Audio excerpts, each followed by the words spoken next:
침체가 오지만 마일드할 거라고 보는 쪽입니다. 그러니까 이 정도 금리를 올렸는데 침체가 안 올 수는 절대로 없다. 연준이 뭐 연착륙을 못 한다고 말하고 싶지 않다. 뭐 이렇게 말하는 건 그냥 말장난이고요. 제가 생각할 때는 그렇게 될 수밖에 없는데 아까 마일드할 수 있다는 얘기는 제가 말씀드렸잖아요. 그건 이제 실물 경기가 마일드하게 착륙한다는 얘기고 그렇죠. 증시는 또 다른 얘기잖아요. 그렇죠. 네. 그렇기 때문에 기본적으로 미국을 투자하지 말라고 하기에는 침체가 반영되는 그런 부분들이 강하지 않다면 마일드하다면 투자는 할 수 있는데 예전처럼 전적으로 투자할 수 없는 상황. 그게 뭐냐면 전에보다는 훨씬 높은 인플레이션이 쉽게 빠지지 않을 거라는 거. 아까 제가 금리가 쉽게 저금리로 갈 수 없는 상황. 다만 저는 장기적으로는 그 예전 저성장 저금리 저물가로 갈 거라고 보는 쪽에 2년 정도 뒤에는. 그런데 그 1, 2년 정도 안에 미국을 투자해야 한다면 선별적으로 투자해야 한다.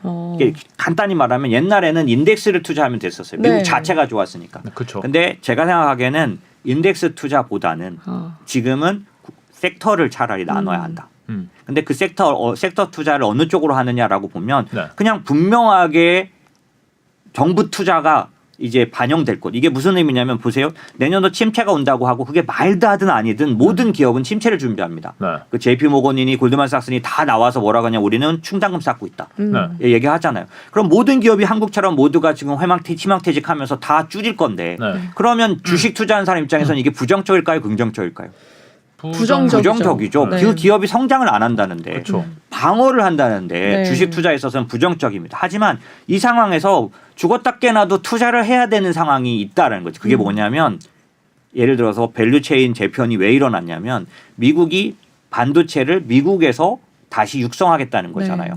그게 왜 그러냐면 패권 논리 때문이잖아요. 중국과. 왜? 이번에 우크라이나 러시아 전쟁이 터져서 보니까 이게 코로나 터져서 보니까 중국에 가 있는 패권이 그대로 있다가는 미국이 뭐 하나도 만들 수가 없다. 이걸 만들어야 되겠다. 그러면 무슨 얘기가 돌아오냐면 사느냐 죽느냐의 문제에 있어서 정부가 반도체를 육성해 내야 될 거잖아요. 밸류체인을 거기 만들어야 되잖아요. 그런 무슨 얘기냐면 내년 아무리 침체가 와도 정부는 정부 돈을 들여서 거기다가 밸류체인 만들어야 돼요. 그럼 이거는 내년도 마일드하든 아니든 마일드하다면 뭐 더 크겠고 어찌됐든지 구체적으로 돈이 집행될 게 정해진 곳이잖아요. 정책 수혜주. 그렇죠. 그런 측면에서는 반세계화 탈세계화 밸류체인 재편이 의해서 확실하게 그 투자가 보이는 그런 곳들을 투자해야 되고 예를 들면 반도체 같은 것들이 그렇겠죠. 그거를 가져올 그런 현상이 올 때 무조건 따라오는 게 있겠죠. 뭐요? 인프라죠. 아, 그렇죠. 공장을 줘야죠. 땅을 사야죠. 뭔가를 만들어내야 되는 거죠. 그래서 결국에는 지금 그 돈이 그럼 얼만큼 집행될 거냐. 제가 바이든이 딱 들어와서 한 게 IIJA라는 법이 있어요. 이게 뭐냐면 인프라스트럭처 인베스트먼트 잡스 액트라는 거죠.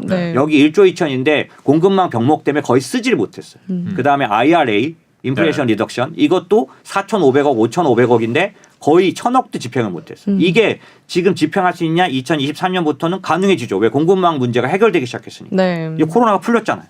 그러면 이게 마구잡이로 이제 실행되기 시작하는 거죠. 그럼 이게 다 뭐냐면 다 인프라 사업들이에요.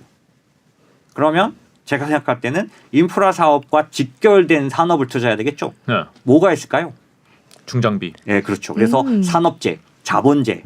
그 보시면 지금 얘네들은 이미 주가가 괜찮습니다. 그렇군요. 예. 그 다음에 아까 말씀드린 것처럼 미국이지만 미국이 전 세계를 주도하는 것 중에 아까 탈세계화라든지 그 다음에 블록화라든지 이런 거에 있어서 뚜렷하게 나타난 현상이 뭐냐면 우크라이나 러시아 전쟁에서 생긴 거 유럽의 오래된 중립국들이 다 나토에 가입하죠.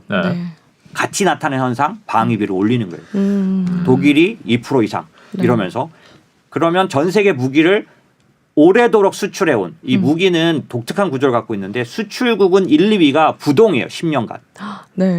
파는 나라는 계속 판다는 얘기죠. 수입국은 매번 바뀌는데. 근데 그 무기 만드는 방산 업체들 별로 안 좋던데요. 그렇죠. 근데 지금 제가 말씀드린 것처럼 1, 2위가 뭐냐면 미국하고 러시아거든요. 미국 방산 업체가 지금 실적이 안 좋은데 주가는 오르고 있죠. 그러니까 계속 갈까요? 실적이 안 좋은데. 그러니까 지금 제가 말씀드리는 게 큰 시각에서 보는 거죠. 이게 앞으로 얼마나 긴 흐름이냐의 문제인 거죠. 그리고 미국을 투자한다면 저가 볼 때는 어느 정도 담보가 잡힌 쪽을 투자하고 싶은 거죠. 보증이 있는 쪽들을. 그러면 전체로 봤을 때도 이 리세션이 작을 거라고 보면 투자를 어느 정도 해도 된다는 쪽인데 그중에서도 집중을 한다면 어디로 할까라고 했을 때는 이 실적이 뒷받침해 주는 데를 안전하게 들어가는 것이 미국 투자를 한다면은 좋을 거다라고 실적이 보는 거죠. 그쪽이 올라올 거라고 보시는 그러면 거군요. 미국 말고 다른 데를 투자하는 것도 생각해 봐야겠죠. 네. 아시겠지만 내년도 상반기까지가 완전히 넘어가서 전체적인 완화 모드가 되기 전까지는 네. 미국이 제일 건전할 겁니다. 제가 지금까지 계속 말씀드렸잖아요. 네. 미국이 제일 건전합니다. 한국은 지금 한국이 나쁘다고 말하면 어떠실지 모르겠지만 아까 신용위기를 극복해야 되고 네.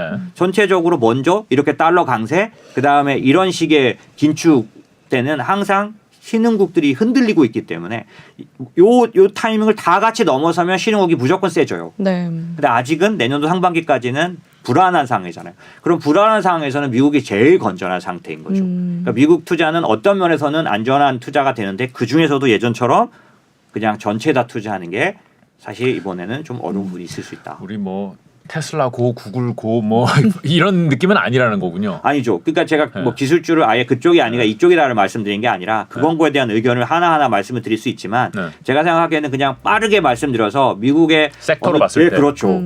지금 우리가 새롭게 바라보고 부담 없이 들어갈 수 있는 데라면 여기가 아니겠냐라는 거죠.